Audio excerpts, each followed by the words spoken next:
Oi, gente! Estamos de volta aqui com a Mayara, ela é nutricionista. Se você não assistiu a primeira parte do nosso vídeo, o Júlio vai deixar disponível aqui para vocês, assistam. E a gente está falando de nutrição. No primeiro bloco, Mayara, a gente estava falando sobre nutrição no geral, né? A importância dos alimentos e tal. Nesse bloco, eu quero convidar você para visitar um pouco o universo da psicologia. Então, vamos falar um pouquinho sobre em que momento as nossas áreas se encontram e como pode ser ruim para um paciente com transtornos, né, com a saúde mental grave afetada, o quanto que a alimentação influencia nisso ou não, tá bom? Fiquem aí, espero que vocês gostem do vídeo. Vamos lá.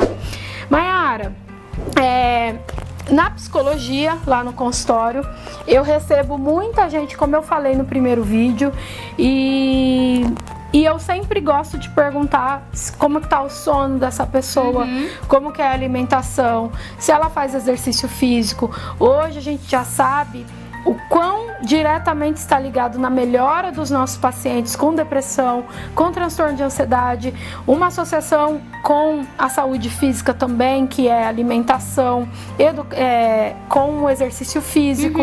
Então, é muito importante que esse paciente compreenda que o tratamento ali com o psicólogo é uma parte do processo e que uma parte é com ele e que passa pelo seu trabalho, né? Então, eu quero falar um pouco disso, mas eu quero começar com uma crítica a vocês, nutricionistas. Sobrou pra Mayara.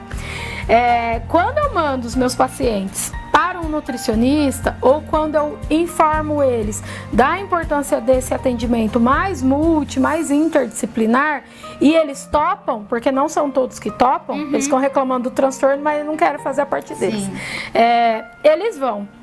E aí, já aconteceu, não faz muito tempo no consultório, a minha paciente está tendo crise de ansiedade, crises graves, que estava já tendo alguns prejuízos no dia a dia dela. E aí ela topou fazer uma bateria de exames além da sessão de terapia. E ela fez tudo e finalmente chegou no dia da nutricionista. E o transtorno de ansiedade é um transtorno que a pessoa é mais acelerado por natureza, quando ele está em crise muito mais. E aí ela foi na nutricionista e chegou lá, a moça falou pra ela, tá bom, ouviu até, sabia que ela fazia terapia, eu falei que era importante falar, sabia por quê, e falou pra ela, tá bom, eu te mando por e-mail sua dieta. E aí a minha paciente saiu e relatou para mim. Quando eu sentei no carro, eu recebi um e-mail. E quando eu abri o arquivo, o primeiro item era café. Para que ela tomasse café lá na dieta dela. E a minha paciente, eu tomo muito café, o nome do canal é Café porque não é à toa, né? Eu adoro café, mas para alguns organismos ele é muito estimulante. E é o caso da minha paciente. E aí eu falei pra ela, tá, que bom, né? A nutricionista não tá piorando a minha vida aqui.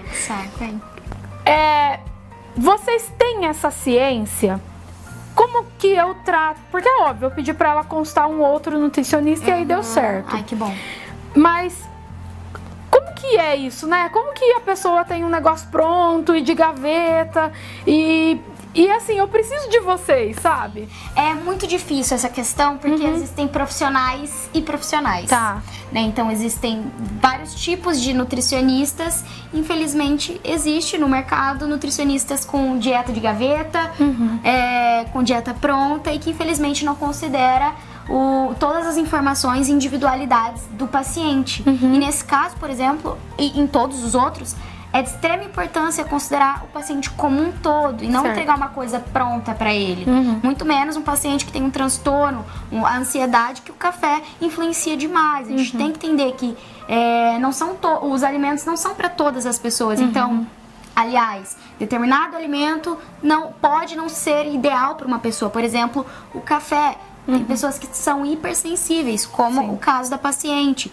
Tem pessoas que também são resistentes e que o café não faz diferença. Então a gente tem que entender isso, tem que entender o paciente como um todo e tem que sim considerar. Né? Mas infelizmente existe profissionais e profissionais. Você, na sua história, seja ali estudando, se aprofundando ou já atendendo, você já se esbarrou com alguma questão da saúde mental? Que você sabia que estava interferindo ali na alimentação, de repente porque tá comendo de menos ou tá comendo demais, tá acima do peso e que tá totalmente ligado à minha área ali, mas que é óbvio, você tem que ajudar com a alimentação. Sim, alimentação cura mesmo? Hoje eu já acredito que sim. Então, eu costumo dizer que existe uma relação muito forte entre a alimentação e a questão emocional e psicológica. Tá. E eu costumo dizer que é uma via de mão dupla. Por quê? A alimentação, ela pode ser influenciada por questões emocionais. Então, como eu tinha comentado com você, o meu TCC foi sobre isso. Então, a relação do estresse nas escolhas alimentares. Então, a gente estudou bastante que o estresse, a ansiedade e a própria depressão influenciam nas escolhas alimentares. Então, normalmente, essas pessoas, elas apresentam um maior apetite, uma busca por alimentos hipercalóricos, gordurosos, ricos em açúcares, como uma forma de conforto. E realmente, existe esse conforto momentâneo, né? Então, a gente compreende isso, que existe esse conforto, mas é momentâneo.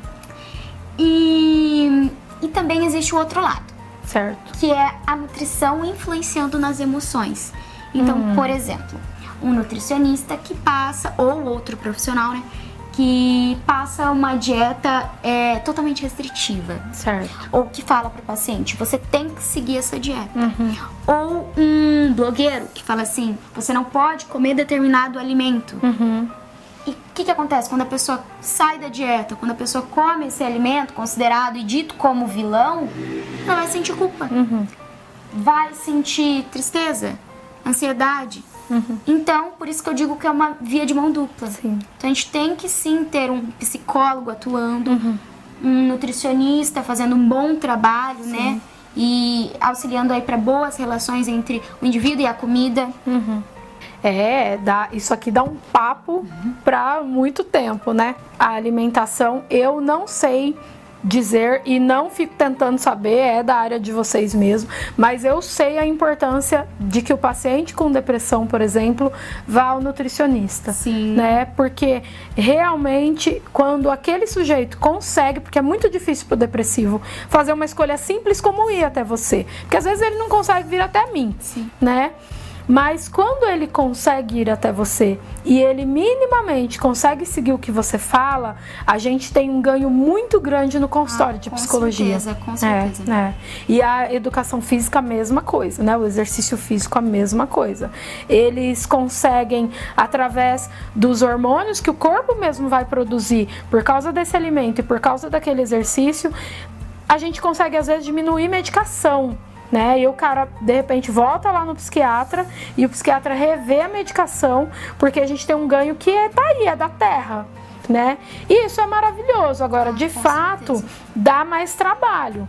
Uma coisa que tem que ser trabalhada com o paciente, principalmente um paciente que tem um transtorno alimentar e que é devagar. Então, o paciente tem que entender que é devagar, a gente tem que ensinar aos poucos o paciente. Muitas vezes, o nutricionista com o paciente com transtorno alimentar não vai passar uma dieta para ele, mas vai orientar a fazer melhores escolhas, a evitar ficar pesando muito os alimentos, a não considerar um alimento vilão, um alimento mocinho. Então, a realmente estabelecer boas relações com os alimentos. Você acha que o diferencial de um nutricionista assim versus aquele que eu falei no início do vídeo, tá na escuta?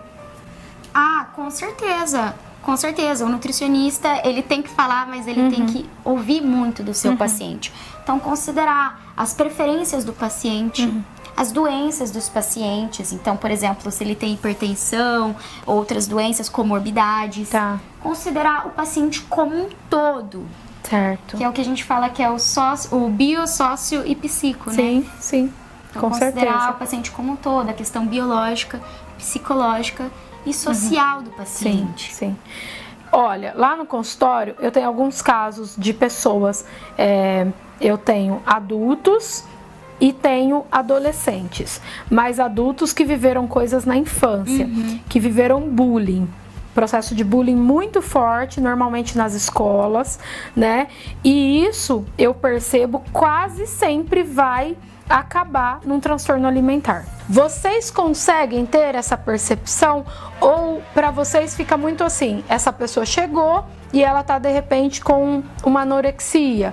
Como que vocês vivem o transtorno alimentar no geral? Acho que é mais essa a pergunta, independente da emoção. Então, é difícil você tirar a emoção do transtorno alimentar. Eu também acho, mas às vezes vai que pra vocês é fácil, sim, né? Sim, não, pra gente não é fácil. Tá. E a gente tenta ao máximo conhecer o paciente como um todo. Sim. Então, pode ser que a gente identifique uma relação, mas não é nossa função, né? Identificar e diagnosticar o paciente, né? Essa é a função do psicólogo. Tá. Mas sim, a gente relaciona assim com as emoções. E aí é diferente o atendimento, Mayara? Para uma pessoa de repente com anorexia, para outra com bulimia, para outra que tá com obesidade já mórbida? É? Com certeza. Tá. É totalmente diferente. Uma pessoa com anorexia possivelmente tem muitas deficiências nutricionais. Ela ou ele, né? Pode ter amenorreia, né? No caso das meninas, que é não menstruar, né? No caso das meninas, ou uma osteoporose. Sim. Então a gente tenta tratar essas deficiências nutricionais. Já, por exemplo, um indivíduo obeso, a gente busca reduzir as calorias, melhorar a relação com o alimento, tratar aí o excesso de peso. Então, sim, são abordagens diferentes. Tá.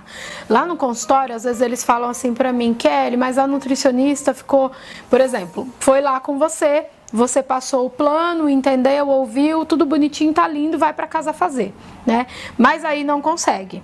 Porque o cara com um problema já mais adoecido com essa questão emocional, depende da semana, sabe? Ele acorda às vezes um dia e eles falam pra mim, acordei, Kelly, queria te falar isso e aquilo, no dia seguinte eu não levantei da cama, né? E aí eles não conseguem cumprir aquilo que foi acordado lá com vocês.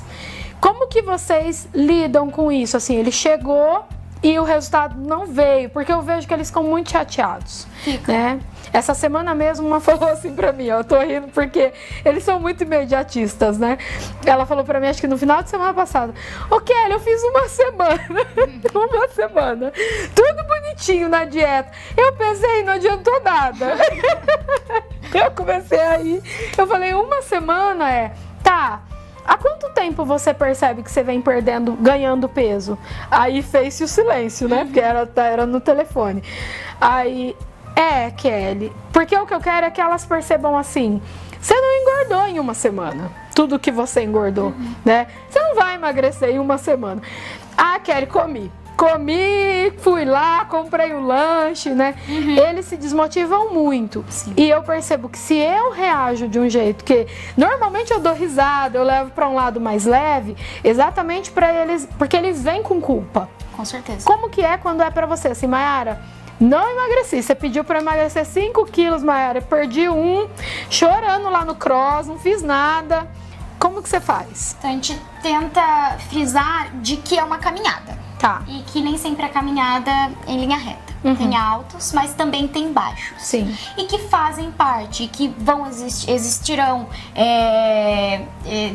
Você pode cair, você pode tropeçar, mas que você tem que levantar e continuar. Que nem sempre os resultados vão ser aquilo que você espera, mas Sim. que você tem que continuar, não pode desistir. Tá. Então a gente tem que frisar isso, e desde o início, na primeira consulta. Sim. Mas muitas vezes um paciente com transtorno alimentar, a gente não passa dieta. Tá. Trabalha com metas. Legal. E aí você conseguiu cumprir essa meta, então vamos melhorar. Isso aos poucos. Nem Sim. sempre a gente dá de cara uma dieta, né? A maioria das vezes não dá uma dieta. E acho que também não assusta ele tanto, né? E realmente aí não atrela tanto o sentimento de culpa. Legal. E é importante também ter um contato com o paciente, assim, fora da consulta. Porque na nutrição a gente demora pra ver o paciente, não vê com tanta frequência Sim. como na psicologia. Que é toda semana, né? Exato. Então a gente tentar ter um contato com o paciente no WhatsApp ou uma outra forma de contato, mas que a gente entenda os desafios e tente ajustar. Que não é um contato que tá cobrando ele. Não, entenda, olha, Mayara, eu não consegui seguir essa sua meta, vamos ajustar. Então a gente tenta ajustar, então ter esse contato com o paciente, entender ele e não julgar. Tá. E tentar que o paciente entenda também que isso faz parte.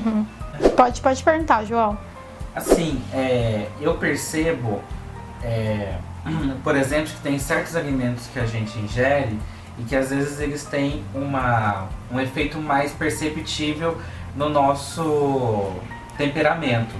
Por exemplo, eu já vi pessoas que às vezes estavam muito nervosas, aí comem um chocolatinho e fica mais calmo, né? E é até estranho de falar isso, porque eu também já estudei isso em relação a cores no meu curso, né?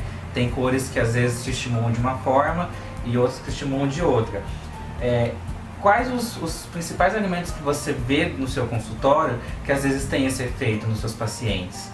Então, por exemplo, o chocolate mesmo tem esse efeito e é comprovado. Que legal. Ele realmente traz essa sensação de bem-estar, de prazer, mas como eu disse, era momentâneo. E é bom comer com moderação, Isso, né? mas tem que comer com moderação. Mas realmente, existe essa sensação, mas as castanhas também promovem isso. Que legal.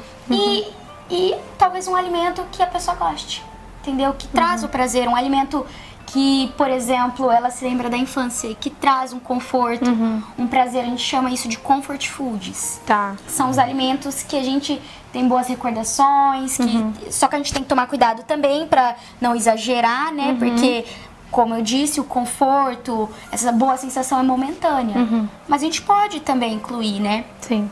A gente, então, quando a gente fala, traz o conforto, a minha tendência é buscar mais, exagerar mais. Exato. E aí eu caminho pro transtorno. Exatamente. Né? Ou no transtorno você vê como uma válvula de escape. Então, por exemplo, eu estou ansiosa e eu vejo que no chocolate eu tenho essa sensação boa. Então, eu vou comer bastante. Tá. Né? Então a gente realmente existe essa sensação, mas ela passa. E muitas vezes após o consumo tá atrelado a uma sensação de culpa. Sim.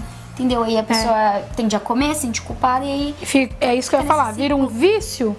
Não digo vício, mas fica nesse ciclo.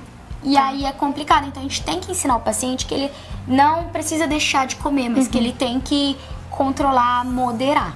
Prestar atenção no que tá comendo. Sim.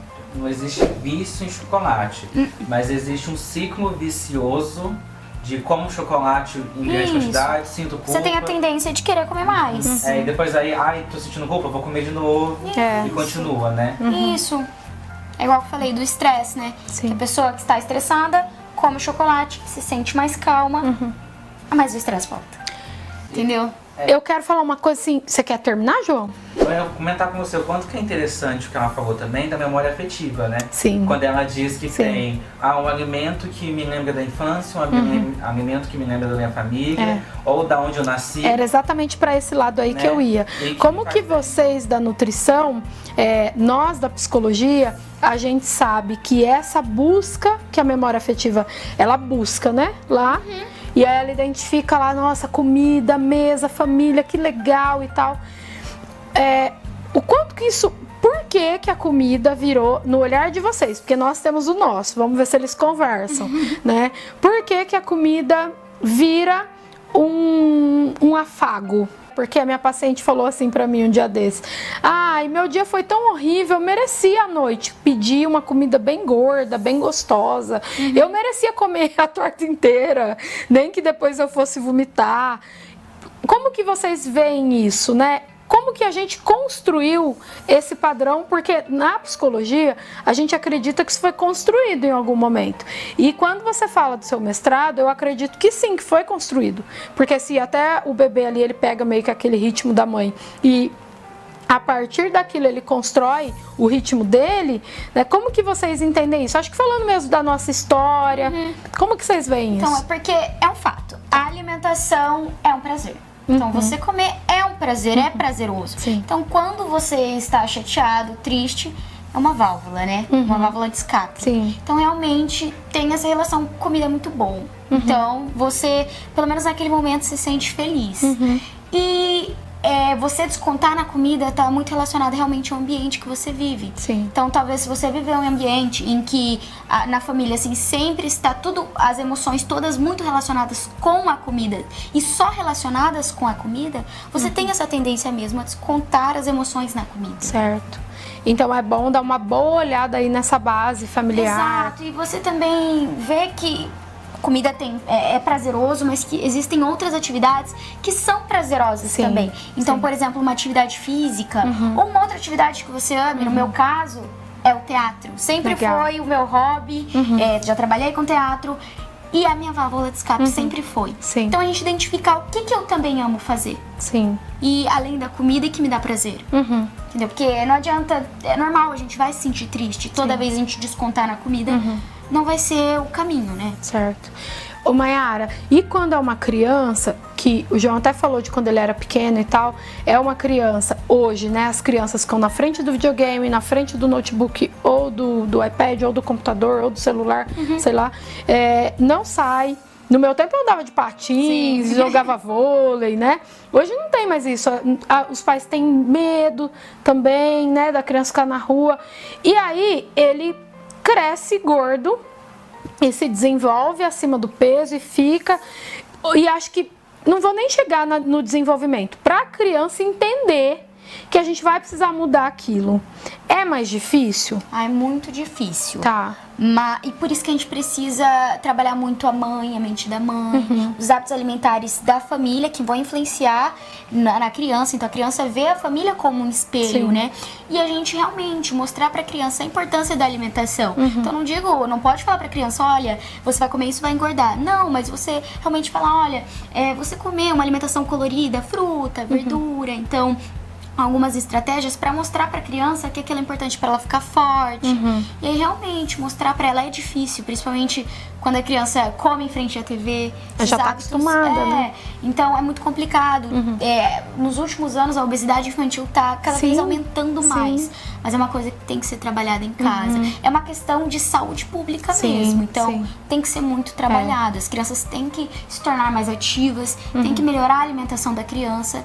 E realmente a mãe, o pai, a família tem que ter um esforço para melhorar a alimentação. Senão você fica engessada, né, também. Por mais que você tá tentando, você tá passando o trabalho, mas não tem engajamento em casa, porque isso acontece no consultório.